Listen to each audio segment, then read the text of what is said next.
through propaganda, we can derogate our opponents and dehumanize them. You know, we didn't refer to Germans, we referred to Huns. We didn't refer to Italians, we referred to, as you know, we didn't refer to Vietnamese, we referred to Gooks. So Huns and Wops and Gooks and Japs were the short circuit that we would take to dehumanize our adversaries and to reduce them to a sub level. The time, the middle of the 19th century. The place, the American West. The Armed Forces Screen Magazine presents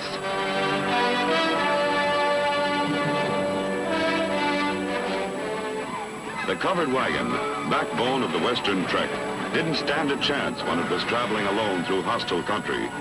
When attack came, the covered wagon could protect itself only if it banded together with other wagons.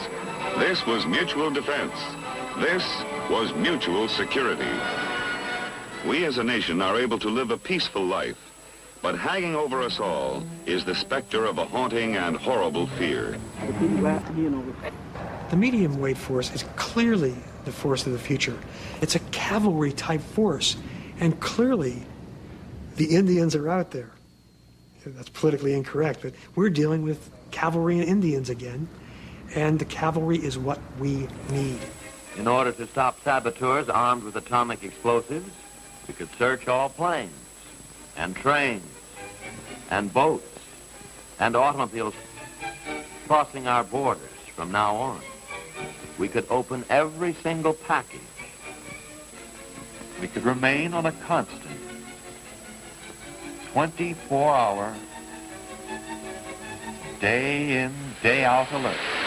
Man muss nämlich gut regieren und für eine gute Regierung auch eine gute Propaganda betreiben. Das eine gehört zum anderen. Eine gute Regierung ohne Propaganda kann ebenso wenig bestehen wie eine gute Propaganda ohne eine gute Regierung. Beide müssen sich einander. I was raised in a milieu where I was taught that communism leads to dictatorship and that capitalism leads to democracy. But it's not that simple.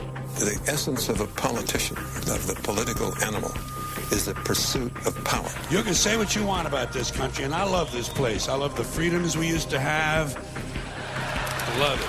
I love that. So what do they get when they are elected to office? They get power, not money, power. Free market capitalism definitely democratizes a country and a culture. But corporate crony capitalism of the kind we're seeing with this White House is as antithetical to democracy in America as it is in Nigeria. Power of concentrated wealth shall not be abused.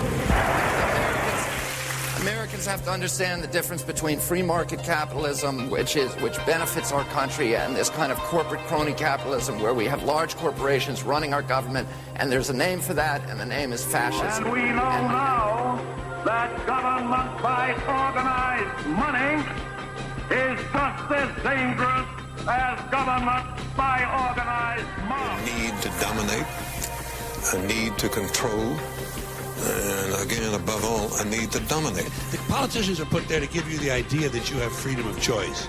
You don't. You have no choice. You have owners. They own you. They own everything. Big Brother is watching you and the little people. Obedient workers. Obedient workers. People who are just smart enough to run the machines and do the paperwork and just dumb enough to passively accept all these increasingly shittier jobs with the lower pay, the longer hours, the reduced benefits, the end of overtime, and the vanishing pension that disappears the minute you go to collect it. And now they're coming for your Social Security money. It's not a conspiracy. And what he found was no criminal conspiracy. It can't really be a conspiracy. There's no conspiracy? No conspiracy. Everyone is saying the exact same thing on the exact same day. It's almost as if there was some kind of, I don't know. What's the word I'm looking for? Some sort of larger plan.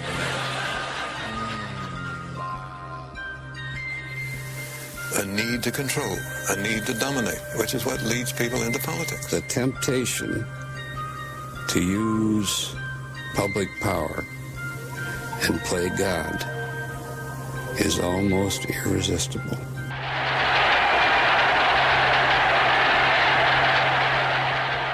I am Oz, the great and powerful.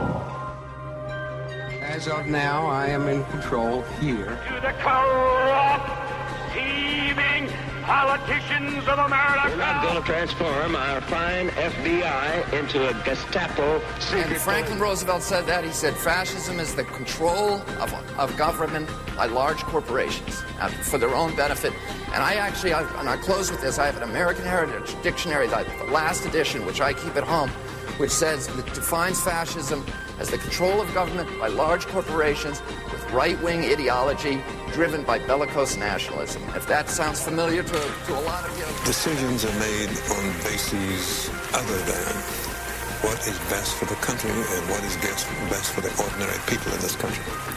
They have other motives, other drives, other wants, other needs, and they exercise them. I'm reminded of Tocqueville's remarks is when tyranny comes to the United States, he said it will be very, very quiet, and there'll be the sleep that comes over the somnolence that comes over quiet and pacific industrial animals, comparing us to sheep out in the meadow. We were sure that ours was a nation of the ballot, not the bullet, until the murders of John Kennedy and Robert Kennedy and Martin Luther King Jr. We were taught that our armies were always invincible and our causes were always just. Jesus, Gandhi, Lincoln, John Kennedy, Bobby Kennedy, Martin Luther King, Medgar Evers, Malcolm X, John Lennon, they all said, try to live together peacefully. Bam! While survival of the fittest may be a good working description of the process of evolution, a government of humans should elevate itself to a higher order. We apply social values, more noble than mere monetary profit. It's a big club, and you ain't in it. You and I are not in the big club.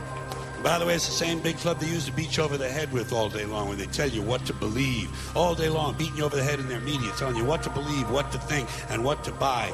The table is tilted, folks. The game is rigged. And nobody seems to notice. Nobody seems to care. The note is that we have dumbed the public down to the point where I think most people don't realize what they're missing. They don't know what's out there. The great Oz has spoken. No, pay no attention to that man behind the curtain.